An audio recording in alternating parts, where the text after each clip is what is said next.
This is the last game of the day of eliminations in the PSL Global Championship Challenge 2024. Coming to you live once again in Victoria Sports Tower in Quezon City in court number 2, 6th floor, between the undefeated team North America versus the team who's still looking for their first win, Team New Zealand in our Born 2008 division. My name is Rowie, and let's look at the updated team standing so far in our courtside reporter Avia Zunich for a pregame report. Avia? Team New Zealand is relishing the opportunity to compete in such a grand stage against formidable opponents, soaking in every moment in this experience. Meanwhile, Team North America remains focused on their objective, extending their 6-0 today. The clash of these contrasting mindsets promises an exciting and intense match ahead. Now let's turn it over to our venue announcer, Mark Corpus. Take it away.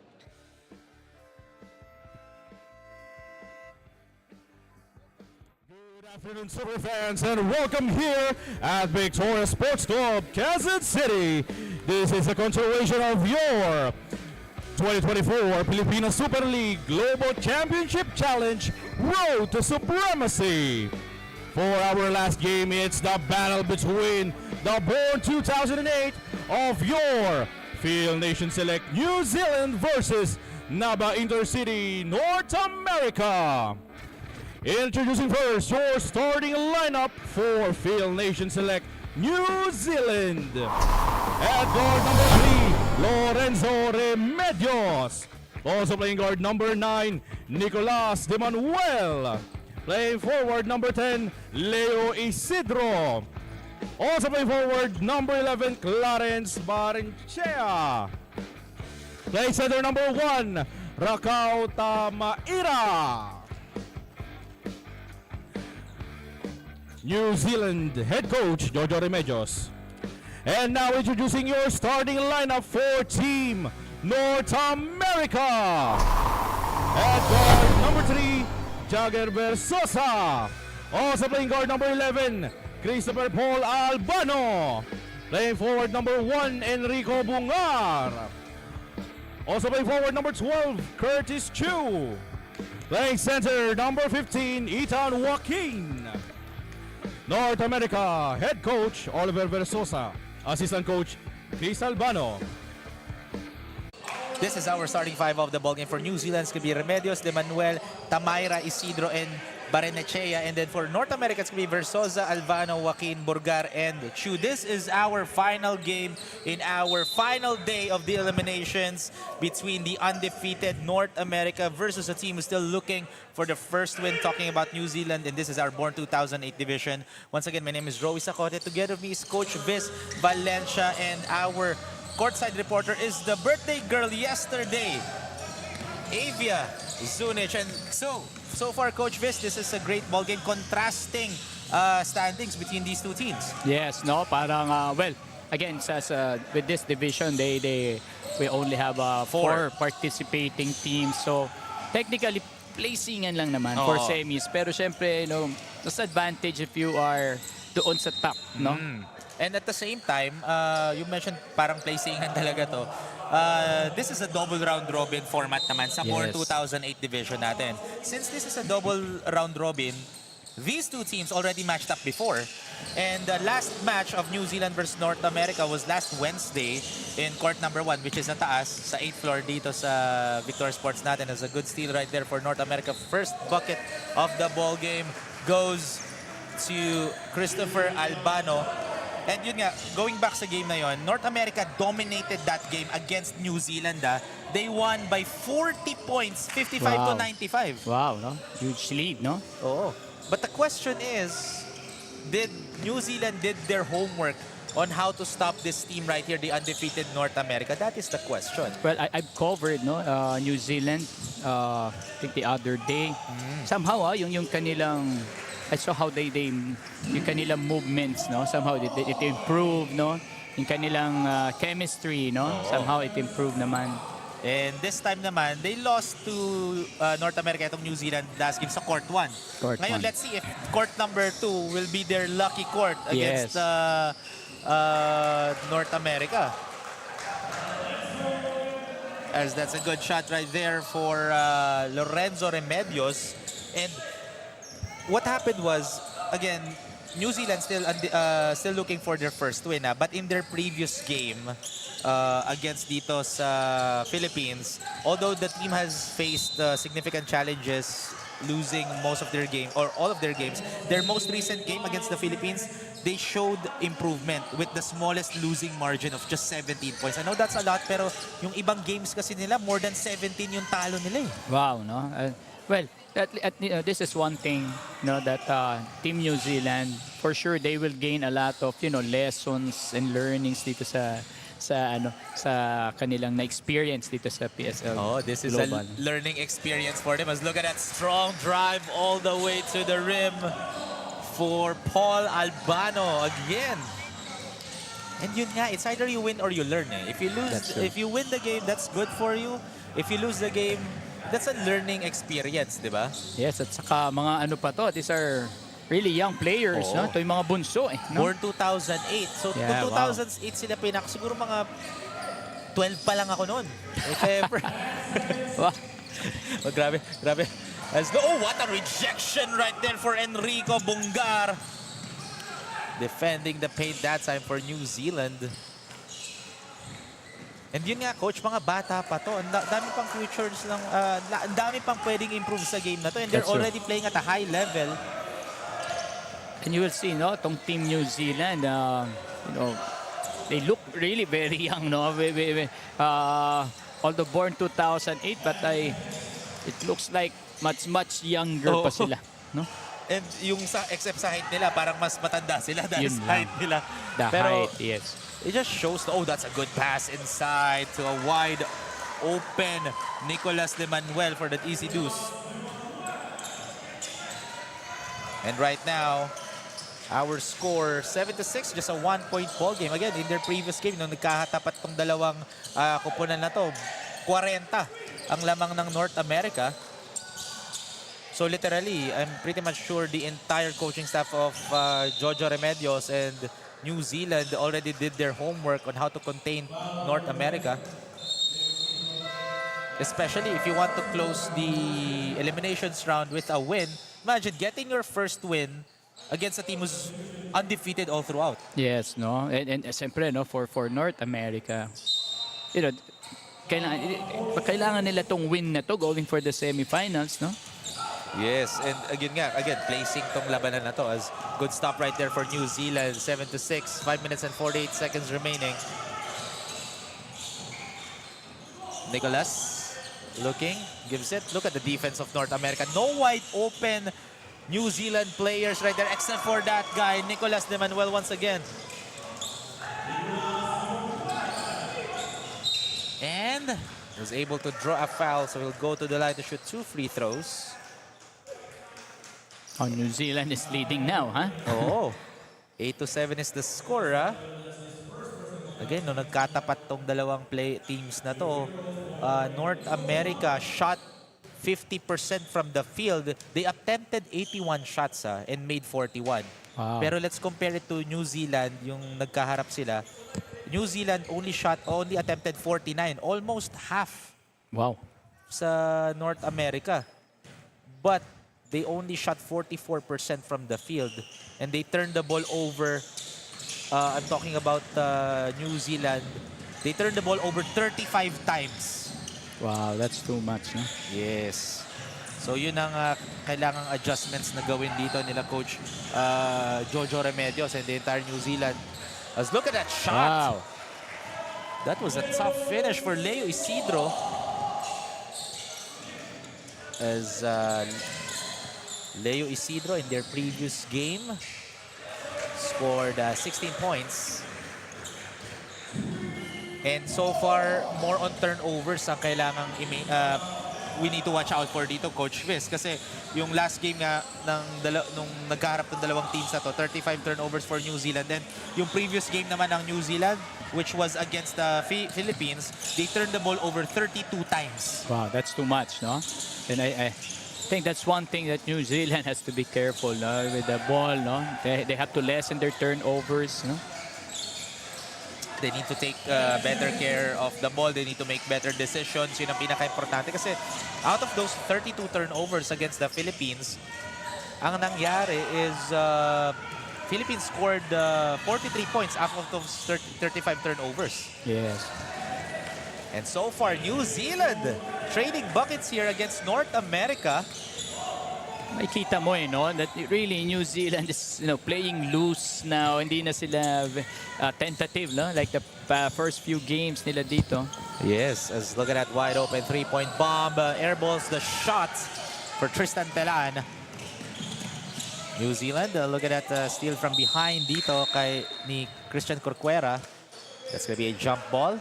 So ball possession goes to North America as we will turn it over to Avia Zunic for first quarter report.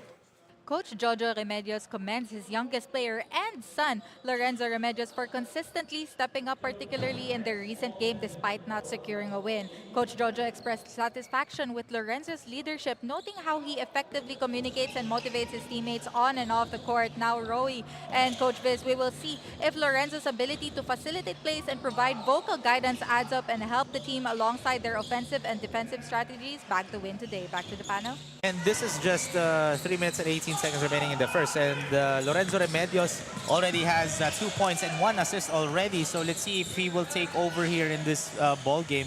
As what Avia mentioned earlier, he's the team captain. And his father is the head coach, which is si Jojo Remedios.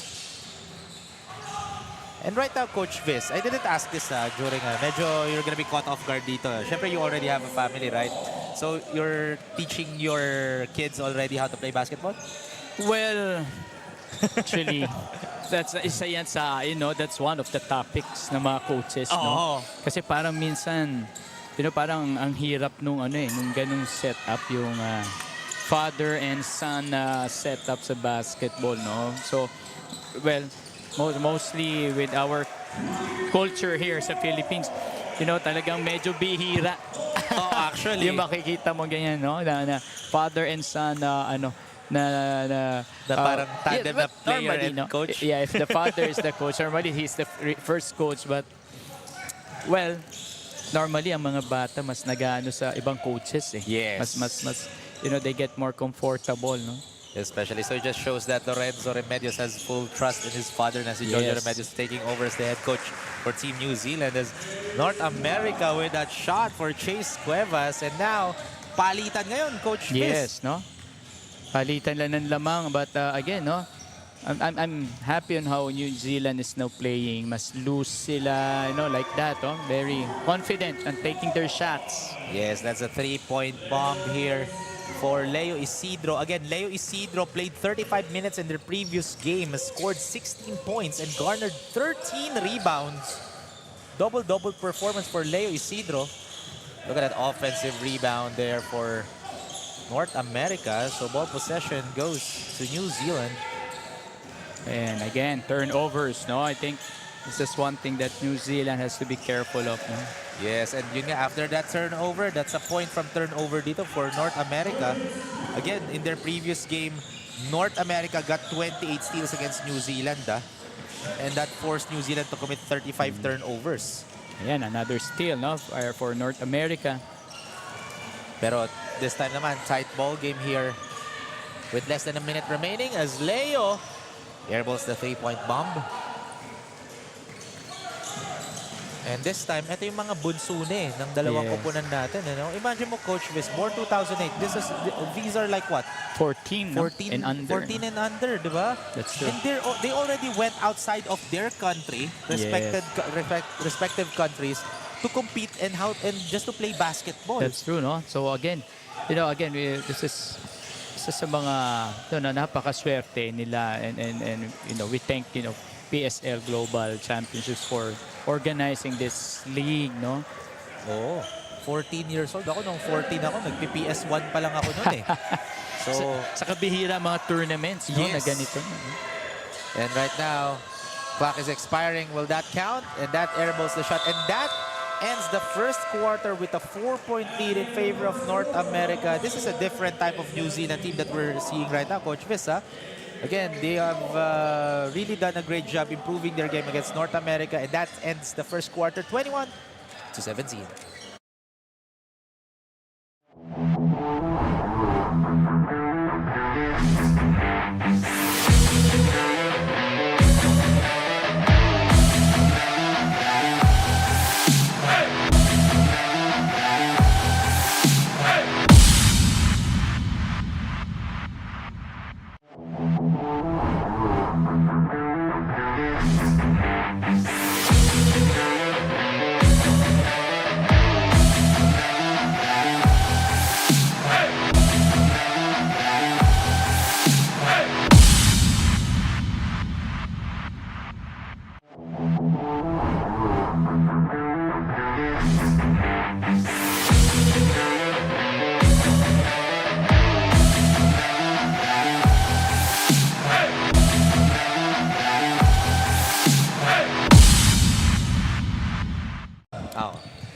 now, Superfans, welcome back. And this is the start of the second quarter in our Board 2008 division between North America and Team New Zealand. So far, just a 4-point lead in favor of North America.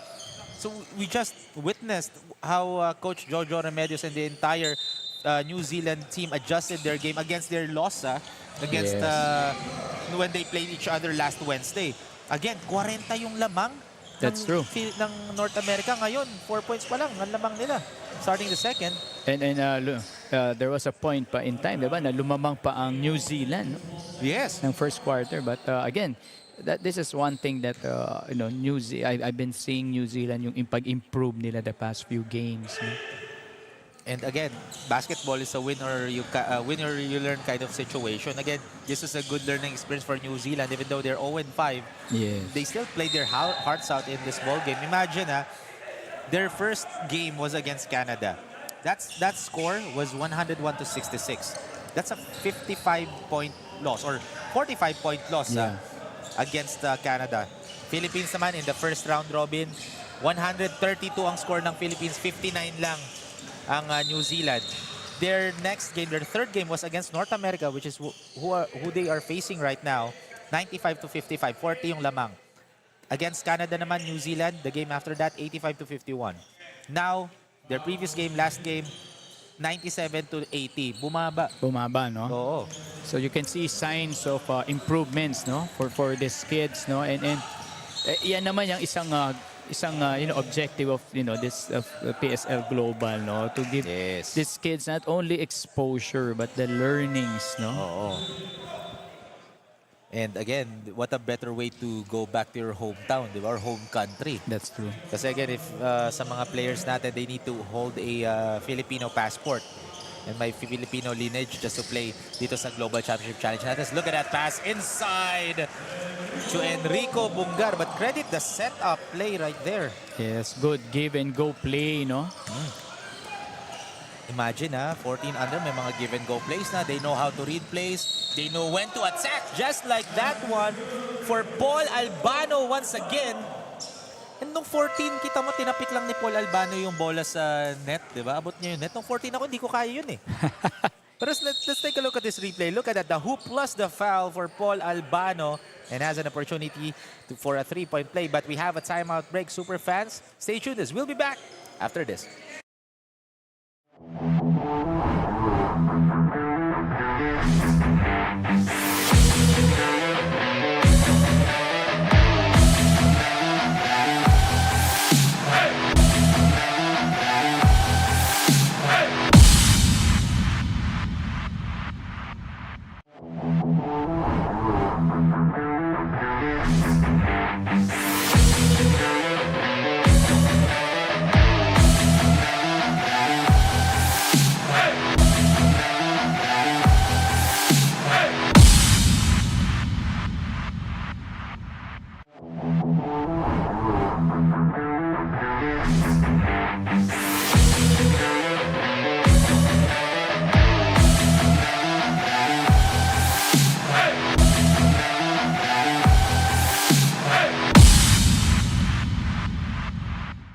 Welcome back, Superfans. That timeout break was brought to you by C Prime Business Financing Corporation, the partner list, Kalos Sportswear, Synergy, Vitamin C, vitamin like no other, Black Mamba Energy Drink, and WL Foods. Maraming salamat po sa mga sponsors na sumusuporta dito sa PSL Global Championship Challenge natin. Without them, and also those parents that you just saw earlier on your screens, without them, hindi ganito ka-successful itong liga na to. Yes, no, very, and I'm so happy to see the families, the relatives of these kids, no, from all over the world joining us here, no. Meron pang mga parents daw na excited umuwi dito just for the PSL Global Championship Challenge kasi may mga iba pa nga pumunta ba daw ng Cebu, Bicol ulit para makauwi sa families nila. And then dinala pa yung family members nila dito sa QC just to witness their kids playing sa PSL. Kita mo yung support, di ba? Galing, no. Let's look at that shot right there. In and out. Ball goes to North America. North America now with a 9-point lead. Almost a steal. Passes it again with a fadeaway jumper. And it goes in for Dominic Tuazon. Now increases the lead to double digits. 11 na ang lamang dito ng North America. Now the question is here, Coach Viz, how will New Zealand bounce back with this kind of run? Well, again, they have to, avoid turnovers. No? That's why medyo lumalaki lamang ng North America ngayon. No? North America's, implementing this full court pressure. And again, easy steal, easy 2 points for Yes. North America. No? Stealing the ball and stealing the show for Enrico Bungar. And now that's the 11th turnover of New Zealand compared to Philippines' 1 turnover. Yeah. So